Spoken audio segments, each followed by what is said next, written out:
everyone, and in today's video we're back with the Ecpe exam, and it's another vocabulary booster. Yes, that's right, you can never ever get enough vocabulary, and this is part 6. Alright, so remember guys, if you like these videos, please subscribe, share them with all your friends, and here we go.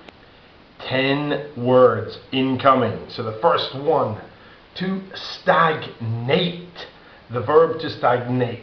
So stagnate means it's not moving, and I've seen this in lots of ECP tests, and you may have a look at this picture and go, what on earth does that have to do with not moving? Well, this water is stagnant water. It's been sitting in a bucket, it's all green and yucky and horrible, perfect for mosquitoes to breed in. To stagnate, not moving. And we can use this in a couple of ways. For example, mosquitoes breed in stagnant water, and also the economy is stagnant at the moment. So if you're an economist, well, in fact, if you're anyone, it's not a good thing. It means your economy is kind of stuck. It's not really going up, it's not really going down, it's just right there. To be aggressive. Hopefully a lot of you will know this word. If you are aggressive, it means, like this dog, doesn't exactly look very friendly, does it? And that's what aggressive means. Hostile, not friendly, angry as well if you want. So if sometimes football players could do an aggressive tackle, or you can say something in an aggressive way to someone. He gets very aggressive if you criticize his work. And watch out for the dog next door. It's very aggressive, for sure, especially if it looks like that. Remember what they say, small dog, big attitude. An ordeal. Well, even if you listen to the sound of this word, an ordeal, it doesn't really sound very pleasant.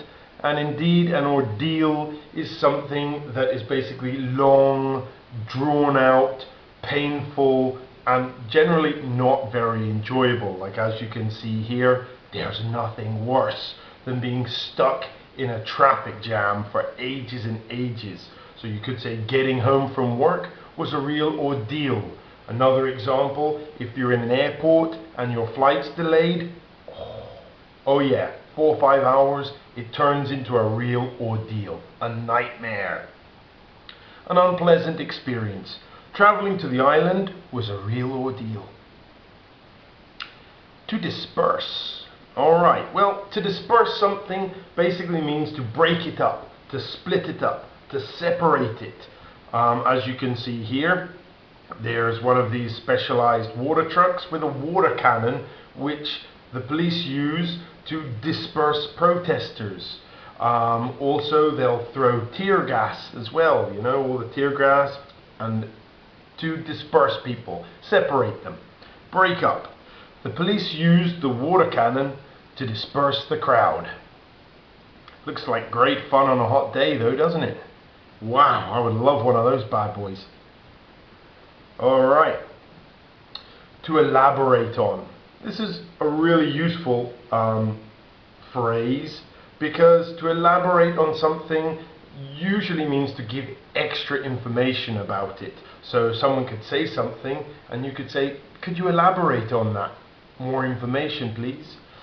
Another meaning of the word elaborate is an elaborate tattoo, or an elaborate design, an elaborate plan, complicated. So kind of like a double meaning here. So I've said to expand, or to provide more information, or to be complicated. Can you elaborate on what you just said?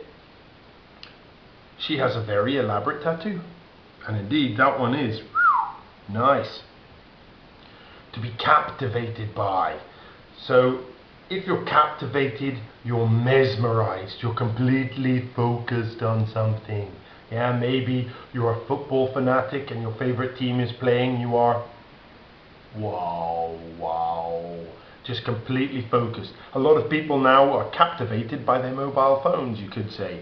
So here, if you're at the theatre or perhaps the ballet, You could be captivated by the moves and the performance. Attracted or mesmerized, there's another good word for you. I was captivated by the performance. An epidemic. Well, epidemic is all to do with disease, really, so not a very nice word. As you can see here, the poor nuns, looks like they are getting all these needles and injections ready for inoculations to protect people against the epidemic. But an epidemic is basically a disease that spreads very quickly or is spread over a very wide area. So usually infectious diseases cause epidemics like Ebola, cholera and things like this, typhoid. There has been a cholera epidemic in the lower provinces. Not very nice. A recession. So this one is all about the economy again, and indeed in Europe at the minute we have a recession. The crisis. Pretty much exactly the same thing. So the economy has dropped. It's gone right down, hitting rock bottom. An economic crisis, or another way they like to say it, is an economic downturn. Yeah. An economic upturn, once again, is when things start to improve. Europe still faces an ongoing recession. Eesh, unfortunately. To be meticulous. I love this word. To be meticulous, I always say to my students, think of a CSI, a crime scene investigator. They arrive on the scene, and right from the very get-go, they have to be meticulous. They have to be, organized, methodical, logical. They can't miss one single thing, all right, as you can see here. So I've said extremely careful, but it's more than that. It's methodical, just very, very, you don't miss one single thing. And here's the example. CSIs have to check a crime scene meticulously. Provisional, very useful. You might hear people say a provisional government, a provisional agreement, a provisional driving license. So usually it's a document, but provisional kind of really means that it's not final. That's why you call it provisional. In other words, you're kind of warning someone that it could change. Like temporary is a very nice way of saying it, not final. This is a provisional agreement. So when you say this, you're kind of warning the person that it's not final. Yeah, we haven't actually signed anything yet. Things could change. They will form a provisional government. Again, this usually happens if there's been some kind of major crisis and the government, falls to pieces, or the president or the prime minister steps down, and a temporary government comes in to look after the country and things like that until new elections can be held. It's provisional. Yeah. So, if you want more vocabulary practice and even more English to keep you busy, then you should check out our Facebook community. Every day we upload words and there's all sorts of activities and things for you to do. Anyway guys, thank you very, very much for watching this video and good luck with your ECPE. Bye for now.